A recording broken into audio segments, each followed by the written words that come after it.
unpack this. So we got the first claim: Jesus Christ and Apostle Paul are not teaching two different gospels. So right off the bat, Lion, I'm not sure who you're arguing with.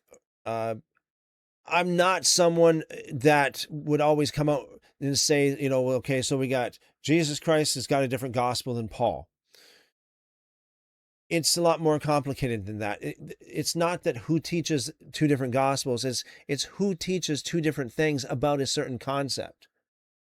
Like, for example, food sacrificed to idols, for example.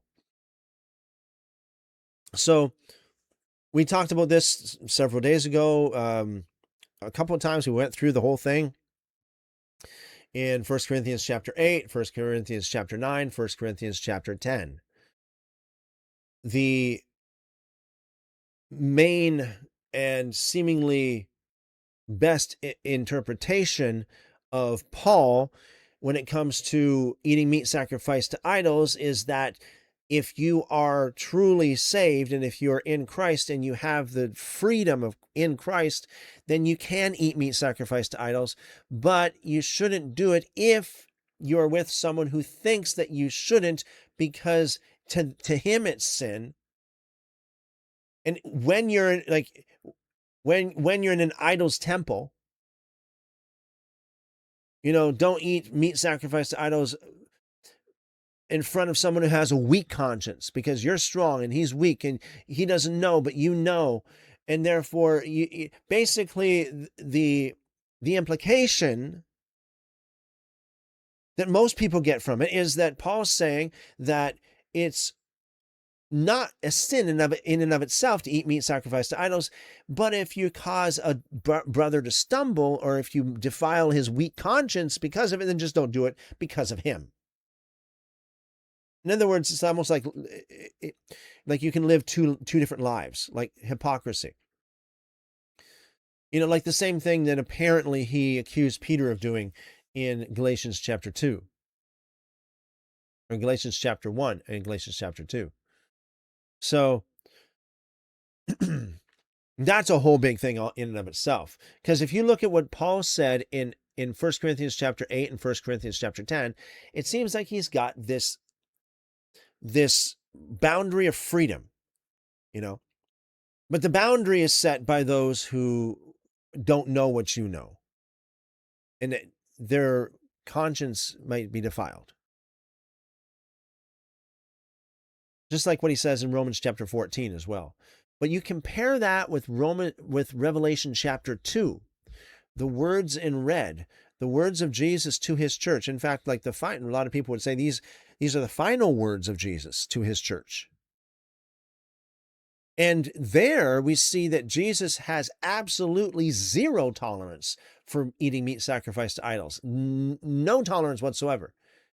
Totally condemning the practice and judging those who do it. So you could say there's at least two different points of view, and some other people could also make the argument that Paul is teaching something that's contrary to what Jesus stands. Same with salvation. Okay? When you got, for example, the book of Acts, talking about you must repent. God commands all men everywhere to repent and believe the gospel. We have, again, the book of Revelation. If you don't repent, serious judgment falls. That doesn't sound like atonement and forgiveness to me. So some people interpret Paul to mean the opposite, like, oh, no, you don't have to really do anything other than just believe. It's just by faith. That's all. Just faith.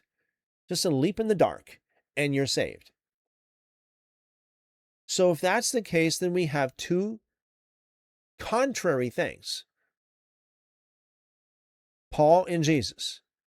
So then he goes on to say, Jesus Christ said many times that there are things that he was supposed to teach, but since he hasn't gone to be with his Father, he can't teach it. The only place I can think of, and I don't really think it's many times, at least not in the common canonical Bible, the common canonical Christian Bible. That's in John chapter 16. And again, John is another gospel that's more theological than historical. The evidence would show us that.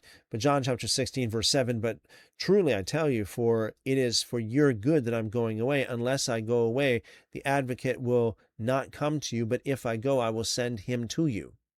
So, is there anything else, guys? Those of you, is there anything, can you guys imagine any, do you know of any other scripture other than that? Do you remember any other scripture other than that says anything close to that? Let me read that again. But again, keep in mind, Jesus is talking to his disciples. He's not really talking to us in the context here. He's talking to his disciples. He's not talking to the masses. He's talking to his disciples.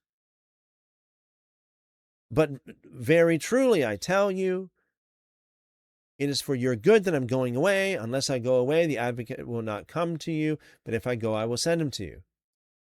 So that sounds like a prophecy of the day of Pentecost in Acts chapter 2, because then the disciples would have received at that point in time. But then again, we have manuscript variations that say basically that the disciples already had the Holy Spirit as well. Okay, so again, the Gospel of John is not a very good source of concrete evidence, put it that way, especially when it comes to historicity.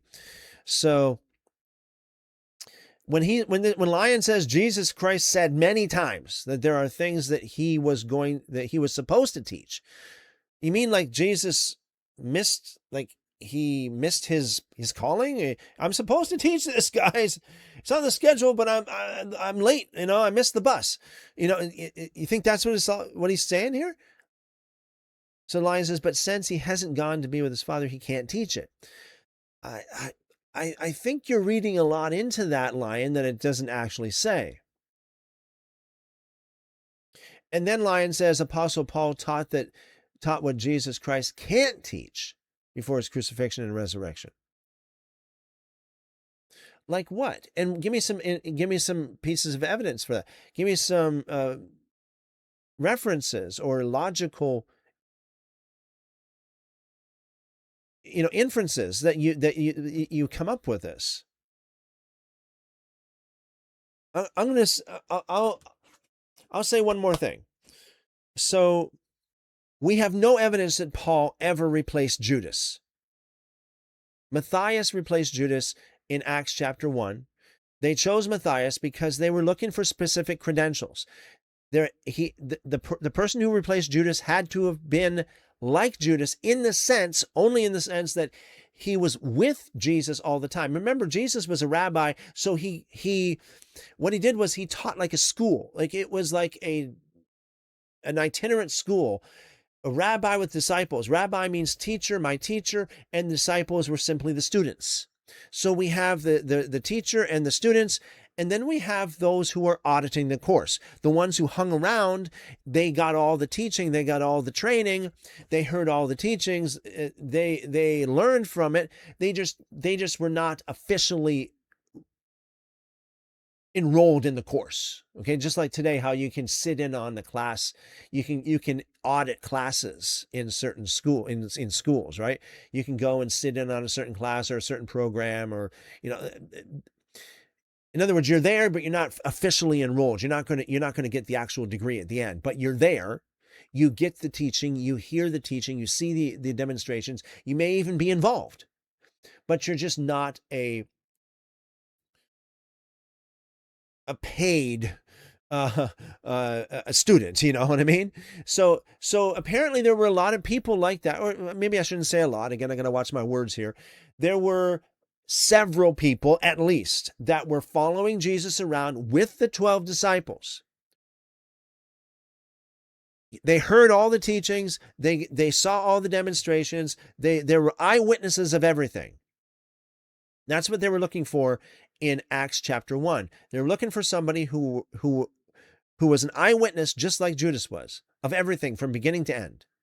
Because you want someone who audited the course. You just don't want someone walking off the street going, "Hey, I got a vision and I learned this, from being in the wilderness with God." And, but you weren't there. You didn't see Yeshua. You didn't hear him in the flesh. You didn't watch his demonstration. You didn't know his miracles. Maybe that's why that Paul didn't even mention any of the miracles of Yeshua. What miracles did he mention? Did he mention any of the miracles other than resurrection? You could say, right? You could say resurrection. What other miracle did he mention? He wasn't there. He wasn't a witness. Matthias was. So they chose. Look at it this way: if you're flying an airplane, let's say you're in a Cessna, you're in a small private airplane, and let's say there are 3 people, right? There's the pilot,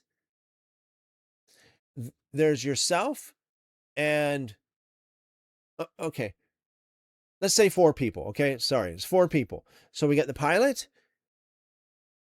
You got someone who audited the course of, like, he was there, he went through the training. He's just not a legit, like, licensed pilot, but he went through the same training as the pilot did. And then there's Buddy, who just said he had got a vision of how to fly the plane. And then there's you. Now the pilot dies of a heart attack right in front of you. You're 20,000 feet in the air. You're going to put somebody in the pilot's in the cockpit. Who is it going to be? Is it going to be the guy who got trained with the pilot but just doesn't have the paperwork, but he went through all the training? He was there on the scene. He was there he got the exact same training, the exact same discipline as the pilot did. He just audited the course. Or are you going to get Buddy, who says, "Oh, yeah, I got a vision from God on how to do this"? Who are you going to put in the cockpit? I don't know about you guys, but I hope you make a wise decision. I would put the guy who actually went through the course with the pilot in the cockpit. Man, you were there. You should know. You saw everything. You heard everything. You got the training with him. You're qualified, not Buddy in the back that claims to have a vision. That's how these disciples were in the book of Acts chapter 1. They want somebody who was actually there, who was actually a witness. Not somebody. Paul wasn't even around at that point in time. I mean, he wasn't in the fellowship at all. So 3 pieces of evidence. Number 1, Matthias. It says that Matthias replaced Judas.